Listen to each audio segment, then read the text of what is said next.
Mauricio Pochettino was an interesting man. He led Tottenham from, I believe it was 2014 to 2019, and actually had done some fantastic things with that club. I believe they were second several times in his reign. They came up second in the 2018 final of the Champions League against Liverpool. He was an interesting man. Dismissed in 2019 after finding the club 14th in the table at the time, and Daniel Levy just having enough. But how would this same tactic work with the likes of Man City, Bournemouth, and Leeds? Let's take a look.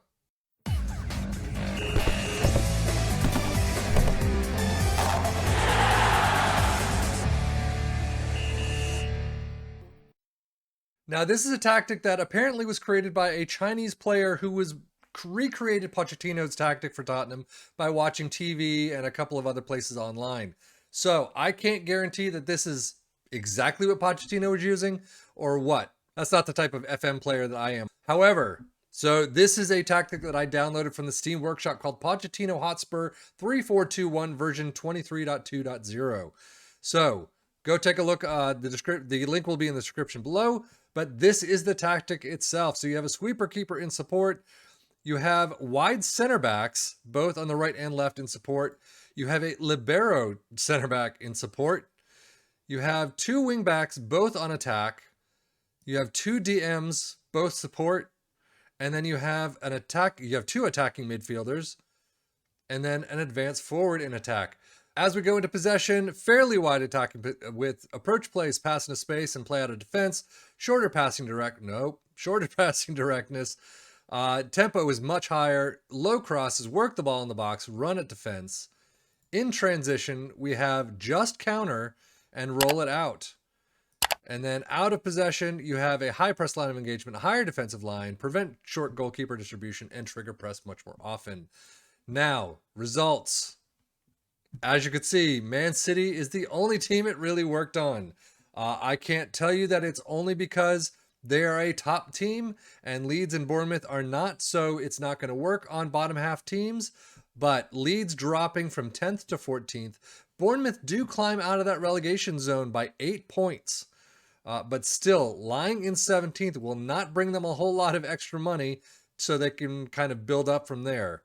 But again, no relegation, so that's a positive. But league table, you can see Man City, 29 wins, 2 draws, 7 losses. That is a fair amount of losses for Man City. 89 points, not too bad. Kind of average for them. Leeds, 11, 11, and 16 with 44 points. And Bournemouth, not too far below with 9, 11, and 18 with 38 points. Again, 8 points clear of relegation. So they've been clear for just a couple of matches, but still not a great outcome for them. Schedule-wise, a sea of green, as you can see, for Man City. 1 draw against Manchester United. Bournemouth, 2-1 win at home. Liverpool, 2-0 win. The first loss comes to Leicester, 3-4 away from home. RB Leipzig in the Champions Group B. The next loss, Leeds, 5-1 away from home. A fantastic result for Leeds, not so much for Man City. 0-2 away from home at West Ham. Champions League round of 16, 0-1 against Real Madrid. They do draw against Real Madrid 2-all away from home, but that does knock them out completely. And then they finished 3 losses in a row. Newcastle, Liverpool, and Manchester United finishing the season with Bournemouth 4-0 thrashing, I will say. And then winning out in the FA Cup against Liverpool 6-3. So another thrashing over Liverpool there. Leeds, on the other hand, starting off on a completely horrific foot. Bournemouth 3-1 loss at home. And then just a sea of red until their 4-0 win over Brighton. Another loss, another win against Chelsea of all teams. And then for some reason, Chelsea seems to be dropping a lot in this game in a lot of the saves that I have so far. It's very interesting to see. Wolves a 2-0 win, several 1-all draws right in a row, and apparently winning the Friendly Cup final, but right back to the Premier League, a not so great time, just a mixed bag all the way through Southampton's win, a 1-0, and then Brentford in March and through April, a single win could not be recorded. However, finishing up strong against the likes of Arsenal 2-1, Newcastle 3-2, and West Ham 1-0. But unfortunately losing the last match of the season against Fulham 1-2. As we go back, 5-1 win over Man City. We saw that 1-6 loss away from home. So Man City's like, screw this. We're gonna get them on the reverse trip. Bournemouth a win 3-1. Overall, I mean, not great. And if we go to Bournemouth's schedule, a lot more spotty in the beginning stages. So they just did not finish the season strong at all. 2 wins in their last 4 months. Not the greatest end you want to see. Competitions, just to get these out of the way. FA Cup knocked out in the 4th round by Man City. Carabao Cup knocked out in the quarterfinals by Fulham. So they did make it to the quarters, which is not bad. Leeds, Friendly Cup winners. FA Cup knocked out in the 3rd round by Sheffield United, not great. Knocked out in the 2nd round by Leicester City, not great. And then Man City, as we've seen. Premier League winners with 89 points, only 2 points above Liverpool, 8 points above Arsenal, and then Leicester just dropped all the way down. But knocked out in the round of 16 by Real Madrid, definitely a bad result there. Winners of the FA Cup, winners of the Carabao Cup, winners of the Community Shield. So again, another 4 trophies. However, that Champions League round of 16 knockout by Real Madrid, granted, a very tough team to beat, no matter who you are. But still, that one hurts for them.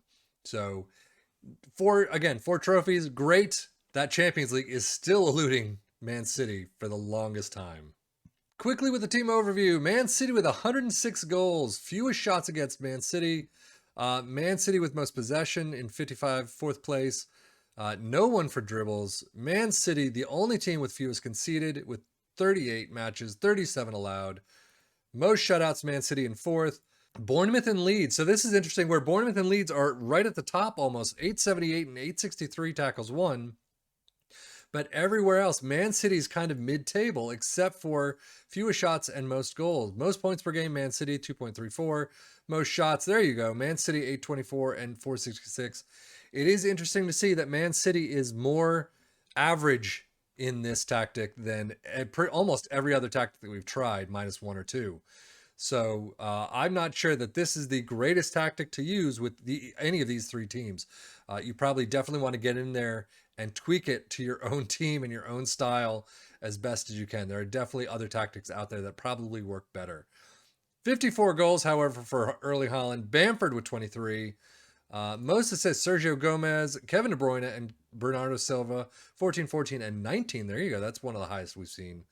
Most player of the match awards, 12. Only 12 for Erling Haaland, but an 8.0 average rating. Fewest conceded, Ederson with 36. How many shutouts? He had 14 shutouts, so not great for the defensive side. You can say most shutouts. There you go, 14. Tackles won, Brandon Aronson. That's about it. So most key passes, Sergio Gomez, De Bruyne, and Christie's in there. And most shots, Erling Haaland with 227 shots. Holy cow. That is a lot of shots. 105 for Bamford and 84 for De Bruyne, so he's picking it up too. And if we go to the individuals, Man City, 95 whopping goals for Haaland. That is probably the highest I've seen so far. Erling Haaland with 8.18. Sergio Gomez with 26 assists across the board for all the competitions. Ederson, great passing completion rate. 23 Player of the Match awards for Erling Haaland. This kid is a freaking human cheat code. It's insane. If we go to Leeds, Patrick Bamford with 24 goals, not too bad. Brendan Aronson with 7.25 average rating, 10 assists also for him. 4 Player of the Match awards for Aronson and Bamford. And then finishing out with Bournemouth, I'm afraid to see what this is going to be. 14 goals for Solanke, 720 for Ryan Christie. So they did have a player in the 7s, which is fantastic to see. Sometimes they have not, and it's been a little bit depressing. Ryan Christie with 9 assists, not many, but also Ryan Christie with 6 Player of the Match awards. Overall, not too bad. I guess kind of average for Bournemouth themselves. But that is the Pochettino tactic, the 3-4-2-1 Pochettino Hotspur tactic version 23.2 that I found on Steam. So, with that said, there are definitely better tactics out there that you can take a look at. So anyway, I am Sapien FM for the Football Manager blog channel saying thank you as always for watching. Take care and enjoy.